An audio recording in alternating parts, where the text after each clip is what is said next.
परंपराओं को, हमारी चीजों को संरक्षित कर सके, चाहे हमारा लोकगीत हो, हमारा वीर रस हो, हमारा साहित्य हो, हमारा इतिहास हो, हमारा व्यंजन क्यों ना बुंदेलखंड की हर चीज सारे देश में फैलना चाहिए। प्रधानमंत्री जी के आशीर्वाद से और पिता के नाम से 25,000 स्क्वायर फुट में इंस्टीट्यूट बनाते ऐसी इंजीनियरिंग कॉलेजेस हमको चाहिए। हमको ललितपुर में नया मेडिकल कॉलेज बन के तैयार। झांसी में स्वास्थ्य सेवाओं में 500 एकड़ कोविड हॉस्पिटल के प्लेस कोविड हॉस्पिटल बना हुआ है। 500 बेड का एक और हॉस्पिटल अगले 3 से 4 महीने चुनाव के बाद तैयार कर रहे। झांसी में सुपर स्पेशलिटी हॉस्पिटल, स्वास्थ्य सेवाओं में कोई कमी नहीं है। इसी के साथ प्रधानमंत्री जी ने जो आयुष्मान की सौगात दी है, उसके लिए हम लोग पूरी कोशिश कर रहे हैं कि झांसी में एक बड़ा कैंसर इंस्टीट्यूट लिया जाए और मुख्यमंत्री जी ने इसके लिए हम लोगों को अभी आश्वासन दिया है कि 500 एकड़ अस्पताल तैयार करा ले, फिर जिसका भी मन हो आपको मैं यहाँ पर कैंसर इंस्टीट्यूट खोलने की भी व्यवस्था है। तो ऐसी बड़ी सौगातें ऐसी सरकार देती है जिसमें निरंतर प्रयास हो, निरंतर लगे और इसके अलावा संपन्न बुंदेलखंड का तभी पूरा होता है जब आप और मैं प्रधानमंत्री के तरह सबका साथ, सबका विकास, सबका विश्वास और एक और चीज सबका प्रयास। जो प्रयास आप सबको करना है, आप और मैं लगे रहेंगे, उस प्रयास से हम बुंदेलखंड को चमका देंगे। हमारी बहनें और ये तो लिखा पढ़ी के नाम है जो मुझे मिले, मैंने ले लिया। निश्चित रूप से संचालन कर रहे हैं महोदय, संचालन जो कर रहे हैं वो भी, और सामने बहुत सारे सीनियर लोग यहाँ पर बैठे हैं और जिनके लिए हम लोग यहाँ पर एकत्रित हुए हैं।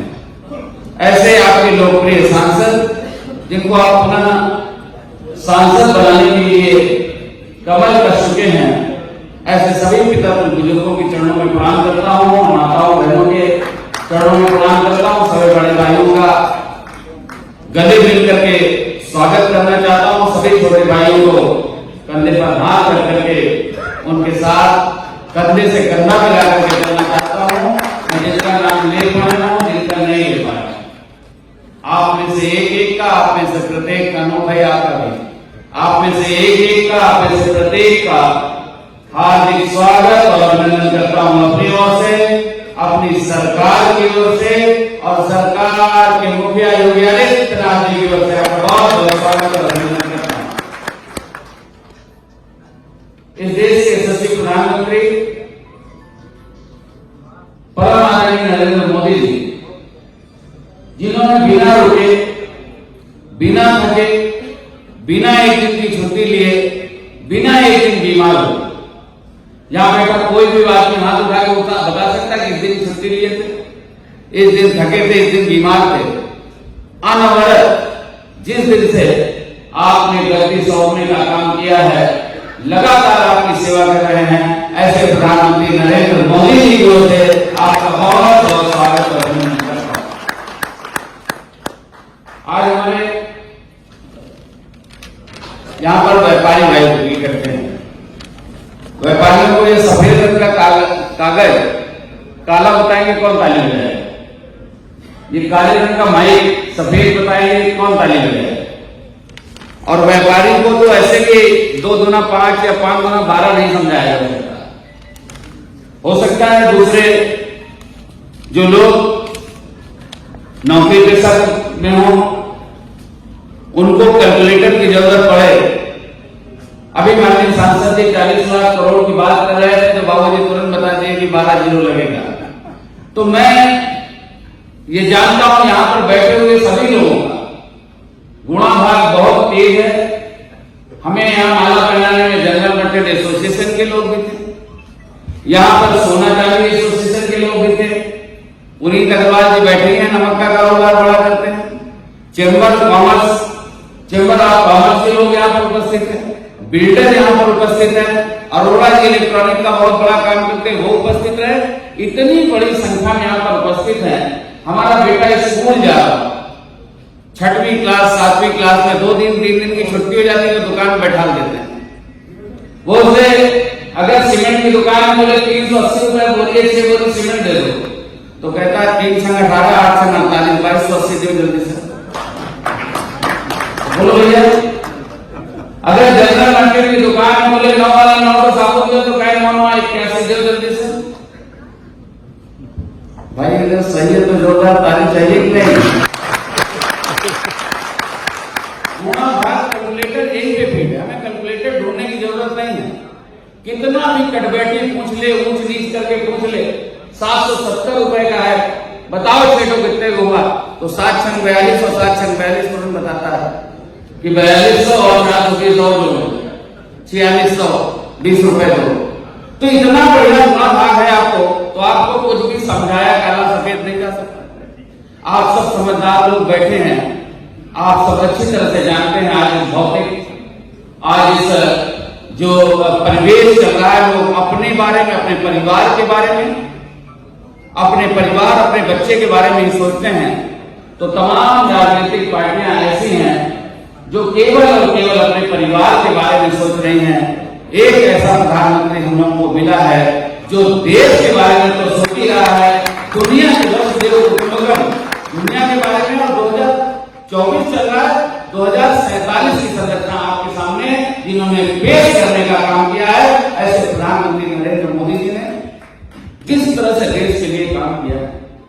अभी यहाँ पर बात हो रही थी हमारे माननीय सांसद जी, उन्होंने बताया, आप सब अच्छी तरह से जानते हैं दुनिया में केवल 2 ही ऐसे देश थे, एक अमेरिका और एक इजराइल, जो अपने दुश्मन से बदला लेते।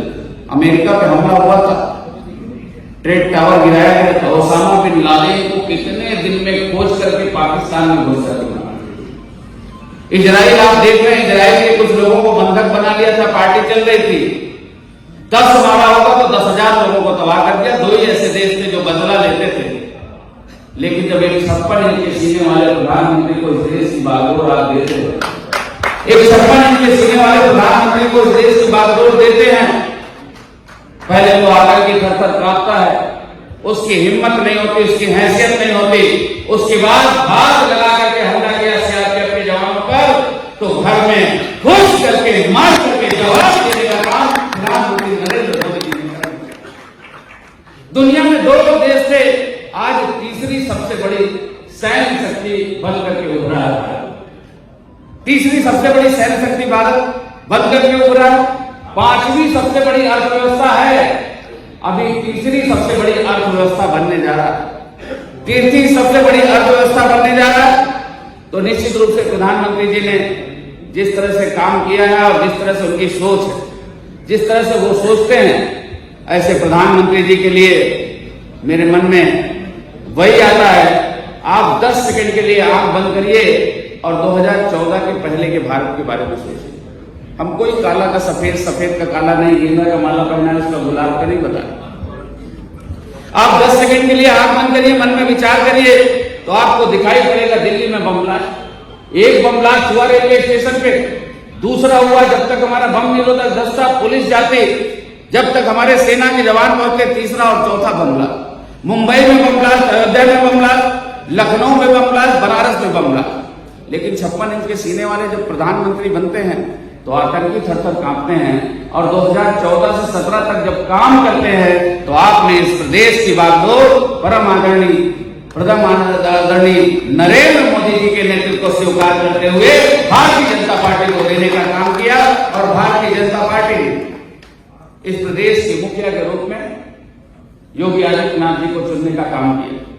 और योगी आदित्यनाथ जी ने जिस तरह से काम किया, जिस तरह से काम किया, गुंडे, अपराधी और माफिया, 2 आदमी का झगड़ा हो जाए, 2 आदमी का झगड़ा हो जाए आपस में, चाहे ग्राहक और दुकानदार का झगड़ा हो, ग्राहक और दुकानदार का झगड़ा हो जाए, चाहे कोई दुकान वाले आपस में झगड़ा हो जाए, चाहे कहीं किसी तरह का झगड़ा हो जाए, तो आदमी पुलिस के पास जाता है।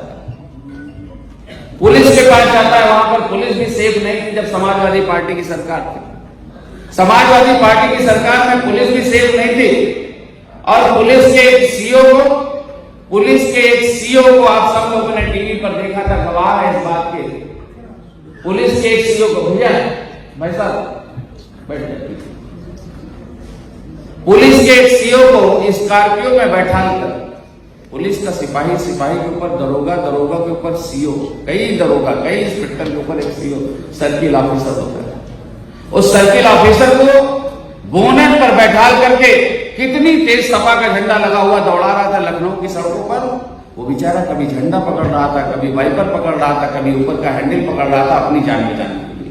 तो जहां पुलिस सेफ नहीं थी तो हम आप कहां सेफ रह सकते हैं? अभी हमारे सांसद जी ने कहा कि बैकडोर से समाजवादी पार्टी यहां पर आप पर कब्जा करना चाहती है, इसके लिए आपको सचेत होने की जरूरत है।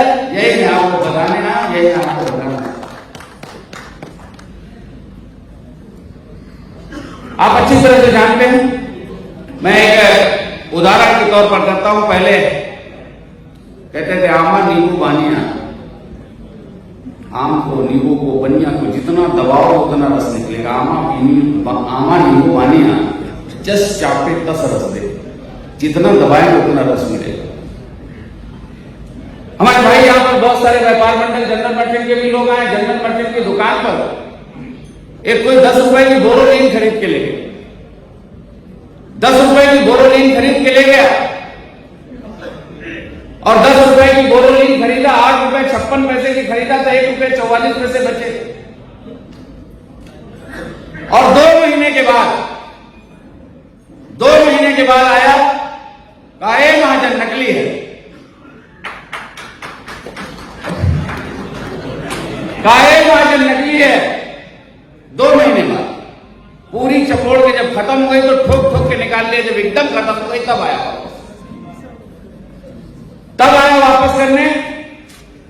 हमारे बाबूजी, हमारे पिताजी लोग के जो उम्र के लोग हैं उनके मन में एक भाव रहता था। वो कहते थे बनिया जो चुरा के खाता है, छोड़ो, झगड़ा नहीं करना है। लेकिन जो बच्चा हमारा, आपका बेटा जो पढ़ के आया, लिख करके आया, उसको मालूम है कि 10 रुपए की बोरोलीन बेचने में 1 रुपया 44 पैसा हमको बचा।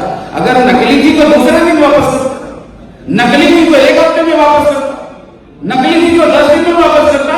2 महीने के बाद वापस करके 2 महीने के बाद वापस करने आया तो 2 महीने के बाद वापस करने आया तो निश्चित रूप से झगड़ा हो जाएगा। बाबू कितना भी समझाए बेटा लड़ ही जाएगा। और बेटा लड़ गया, अब पुलिस आ गई तो पुलिस को तो पता है कि आमा नींबू बानिया जस दावे दस रे, आमा नींबू बानिया दावे से रस रे। तो बनिया को ही पकड़ के ले चलो, महाजन को ही पकड़ के ले चलो कि तुम्हारे यहाँ जो लक्स साबुन रखा है वो भी नकली है, तुम्हारे यहाँ जो निरमा पाउडर रखा है वो भी नकली है, उठा करके ले जाता। और हमारी माँ, हमारी बहन के मन में आ जाता हमारी चूड़ी ले ले, हमारा मंगलसूत्र ले ले, लेकिन उसको छोड़ दे। पुलिस को लगता था इस नंगे से जो 10 रुपए की बोरोलीन 2 महीने चपोड़ के लाया वापस करने, इससे तो कुछ मिलेगा नहीं, महाजन से ही मिलेगा, इससे कुछ नहीं मिलेगा, महाजन से ही मिलेगा, महाजन को ले चलो। लेकिन योगी आदित्यनाथ जी की सरकार में आपने देखा यही हो रही है, एक आईपीएस ऑफिसर, पुलिस का सिपाही नहीं, दरोगा नहीं, सीओ नहीं, एक जिले का कप्तान अगर इस्तेमाल होता है व्यापारी को परेशान करने के लिए, उसके खिलाफ FIR होती है, उसको भी जेल भेजने के लिए कार्रवाई होती है, और भी होती है। इस तरह की कानून व्यवस्था देगा तो मोदी जी के लिए मैं कह सकता हूं, और आपको देख करके इसलिए कह सकता हूं कि कोई भी इंडस्ट्री चला रहा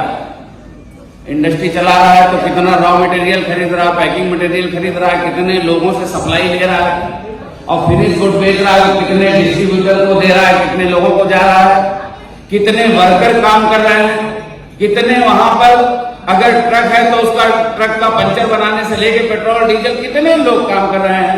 तो अगर यहाँ 1000 लोग बैठे हैं तो मैं कह सकता हूं कि 1000 लोगों का 100 लोगों से संबंध है, तो भी लाखों की संख्या में आप यहाँ पर बैठे हैं, निश्चित रूप से लाखों लोगों को आप वोट दिला भी सकते हैं। मैंने अगर कर सकते हैं तो जोरदार तालियां जाता हूं। तो कहे आमा नींबू बानिया दावे से रस दे, तो वो पुलिस वाला केवल और केवल व्यापारी को परेशान करता था।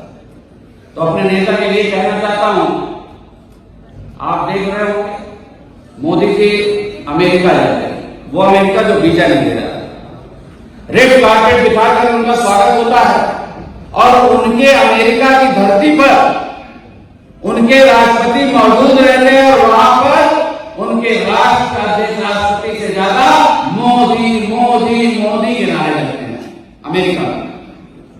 अमेरिका में मोदी के नारे लगते हैं। ऑस्ट्रेलिया आप जाते हैं, प्रधानमंत्री जी ऑस्ट्रेलिया जाते हैं तो प्रधानमंत्री जी को ऑस्ट्रेलिया के प्रधानमंत्री हाथ उठा कहते हैं Modi is the boss, Modi is the boss कहते हैं। आज ऑस्ट्रेलिया से कितनी जहाजें आ रही है भर के, कितनी जा रही, कितना व्यापार हमारा बढ़ा है, देश का एक्सपोर्ट हमारा बढ़ा है। आप देखते हैं साउथ अफ्रीका जाते हैं, जहाज से उतरते तो वहां के शीर्ष नेता पैर छूते हैं। आप देखिए यूक्रेन और रशिया का वार हुआ, एक दूसरे को काटने और मारने पर लगे, एक दूसरे को मार रहे, काट रहे। हमारे बच्चे, आपके बच्चे मीडिया करने के लिए रशिया और यूक्रेन के राष्ट्राध्यक्ष से मोदी जी बात कर लेते हैं और हमारे बच्चे सुरक्षित वापस आते हैं तिरंगा झंडा लेकर के। वहां युद्ध विराम हो जाता है। हमारे तो हमारे पाकिस्तान और बांग्लादेश के भी बच्चे। तो मैं अभी भैया ने बताया कि जो पाकिस्तान आंख दिखाता था, याद करिए, पाकिस्तान आंख दिखाता था, हमारे सेना के जवानों के सर काट के ले गए, सर काट के ले गए थे, सर काट के ले जाया करते थे। मनमोहन सिंह पहले तो बोलते नहीं थे और बोले भी तो इसका हम करारा जवाब देंगे, इसको हम बर्दाश्त नहीं करेंगे। 10 दिन के बाद सब भूल गए, कुछ नहीं हुआ। लेकिन मोदी जी ने तुरंत जवाब दिया। तो मैं अपने ऐसे प्रधानमंत्री जी के लिए एक शेर कहना चाहता हूं कि कांप जाता है कलेजा, कि कांप जाता है कलेजा, चीरो पाकिस्तान का जब गरजता है कभी ये शेर हिंदुस्तान का जब गरजता है कभी। निश्चित रूप से आदरणीय प्रधानमंत्री जी ने जिस तरह से काम किया है, टर्की में भूकंप आता है तो हमसे बदलना। आज पूरी दुनिया में भारत की पासपोर्ट की वैल्यू बढ़ी, लाइन में लगे रहते थे इमिग्रेशन, कोई भाव नहीं था। आज बच्चों से पूछिए, जो बच्चे हमारे जा रहे हैं, आज जो बच्चे जा रहे हैं उनसे पूछिएगा किस तरह से भारत के पासपोर्ट की वैल्यू बढ़ी। मैं गया अमेरिका, जैसे यहाँ 15 अगस्त पर परेड होती, वैसे 18 अगस्त पर वहां परेड होती। वहां परेड में गया, वहां महाराष्ट्र के भी लोग थे, छत्तीसगढ़ के भी लोग थे, आंध्रा के भी लोग थे, तेलंगाना के भी लोग थे। और वहां की पुलिस टाइम स्क्वायर, न्यूयॉर्क में टाइम स्क्वायर पर वहां की पुलिस, वहां की आर्मी, वहां की फायर ब्रिगेड, हिंदुस्तान जिंदाबाद और भारत